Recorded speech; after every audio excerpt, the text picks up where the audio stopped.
Bonjour à tous et bienvenue dans ce 6h30. Le chef de l'État Alassane Ouattara a regagné hier soir à Abidjan.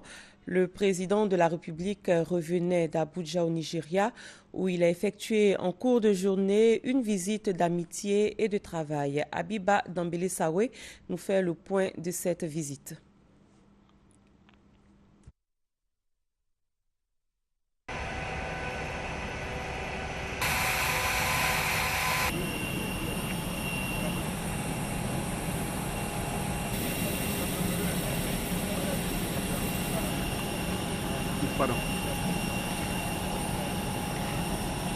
Et hier soir, il a été accueilli à son arrivée par le chef du gouvernement, des membres du gouvernement, le chef d'état-major des armées.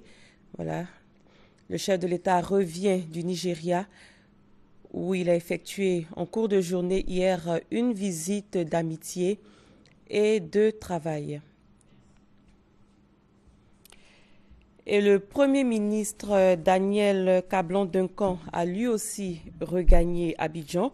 Le chef du gouvernement conduisait la délégation ivoirienne lors des assemblées de printemps FMI Banque mondiale à Washington aux États-Unis. À son arrivée à l'aéroport Félix Houphouët-Boigny, Daniel Kablan-Duncan a fait le point de son séjour américain, un séjour marqué par de nombreux acquis, dont l'appui du FMI et de la Banque mondiale aux efforts de développement de la Côte d'Ivoire. Fatou Fofana. Dimanche, aéroport militaire d'Abidjan.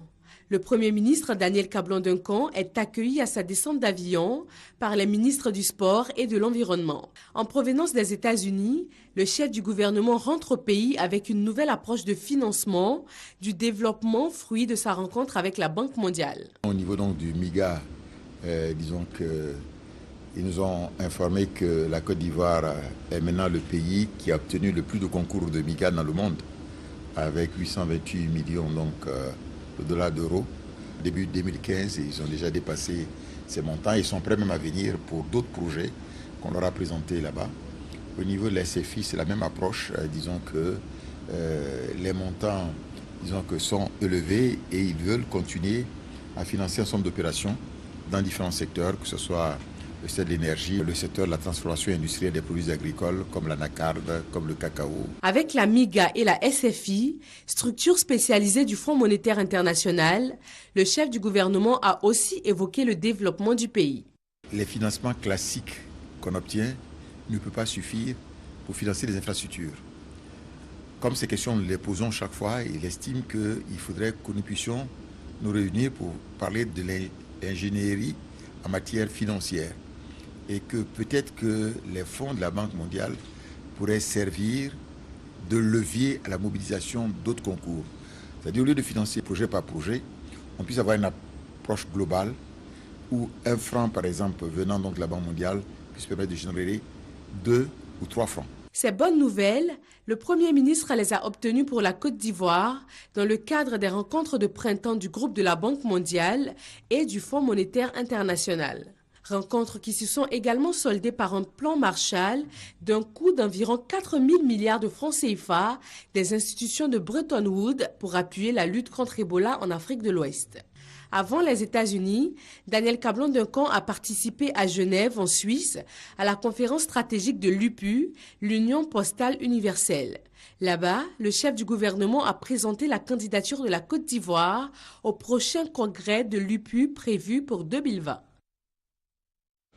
Plusieurs ambassadeurs sont attendus en Côte d'Ivoire du 23 au 27 avril prochain dans le cadre de la 3e conférence des ambassadeurs ivoiriens. Ce sera l'occasion pour ces diplomates de recevoir de la part du chef de l'État de nouvelles directives pour l'action diplomatique. Cette conférence va s'articuler autour du thème « La contribution de la réforme de l'outil diplomatique à la réalisation de l'émergence de la Côte d'Ivoire à l'horizon 2020 ». Abou Sanogo. La 3e conférence des ambassadeurs de Côte d'Ivoire se tiendra du 23 au 27 avril prochain à Abidjan en présence du président de la République Alassane Ouattara. Elle permettra de mettre les animateurs de la diplomatie au même niveau d'information afin qu'imprégnés de la vision du chef de l'État, ils agissent conformément aux orientations et instructions reçues. La troisième conférence des ambassadeurs se déclinera en 4 sous-thèmes qui seront traités au sein de 4 commissions selon le président du comité d'organisation avec plusieurs innovations majeures. L'innovation majeure qui sera présentée également à l'occasion de cette conférence, c'est le portail économique qui a été mis en place par le ministre d'État, qui est un instrument nouveau dont vont disposer les ambassadeurs pour démarcher la Côte d'Ivoire, vendre la Côte d'Ivoire à l'étranger. L'autre événement majeur, c'est qu'en vertu des dispositions du statut du corps diplomatique, les ambassadeurs de Côte d'Ivoire vont prêter serment devant le chef de l'État. La troisième conférence des ambassadeurs, selon le président du comité d'organisation, Claude Béké-Francis, est l'occasion de définir une stratégie et des actions destinées à rendre l'outil diplomatique plus performant. Plusieurs diplomates ivoiriens sont attendus.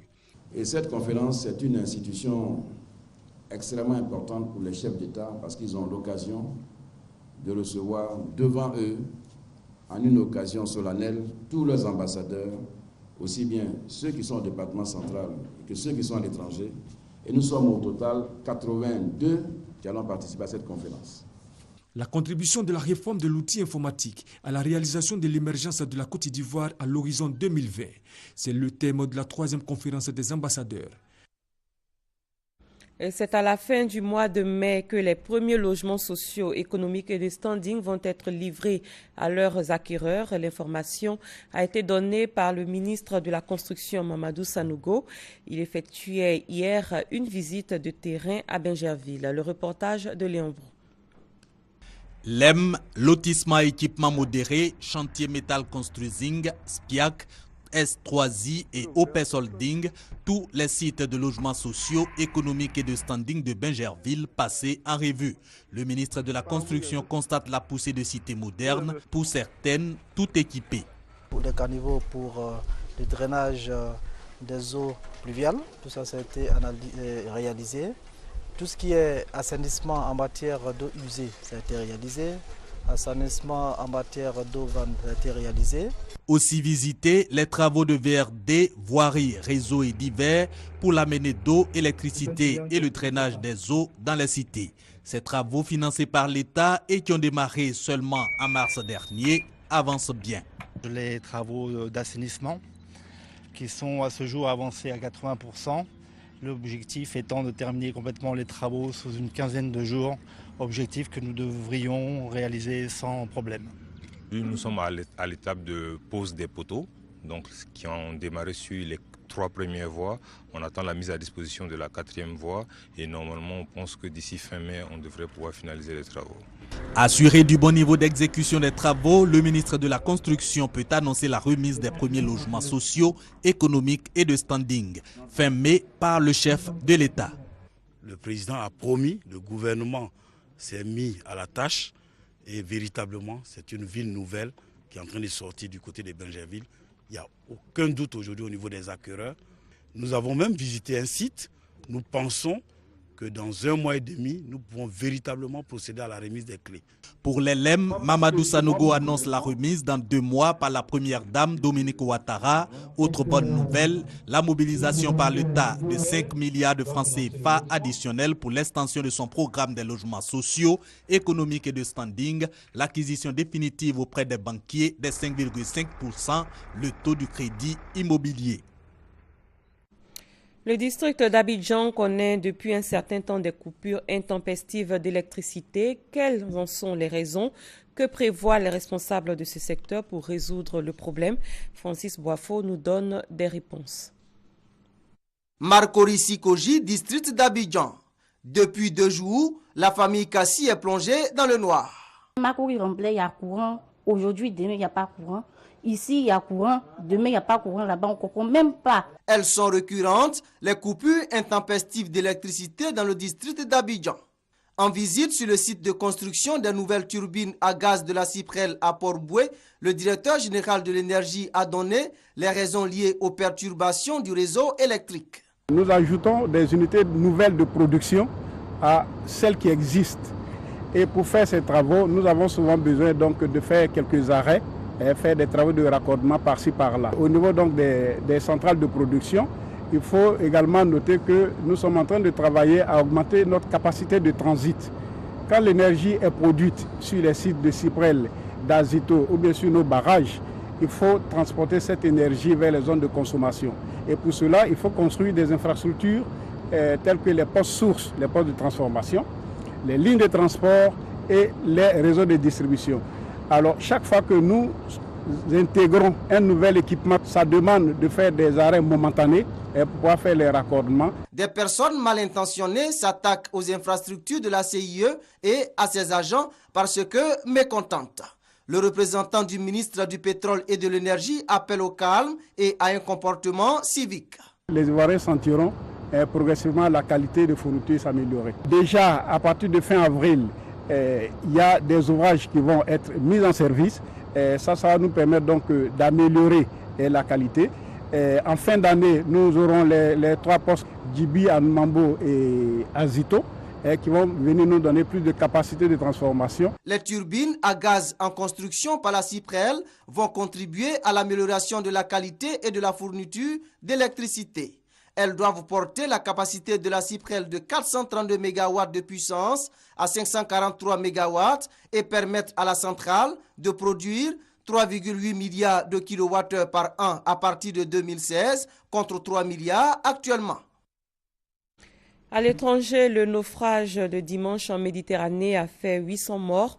L'annonce a été faite tôt ce mardi en Sicile par des représentants du Haut Commissariat pour les réfugiés et l'Organisation internationale pour les migrations.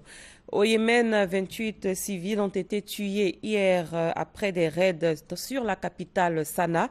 Plus de 300 personnes ont été blessées dans ces explosions, décrites comme les plus violentes par les habitants depuis le début des frappes lancées par la coalition emmenée par l'Arabie Saoudite pour empêcher les rebelles houthis de contrôler le Yémen. Et c'est la fin de ce 6h30. Merci de l'avoir suivi. L'information continue sur www.rti.ci. Bon début de journée à tous et à toutes.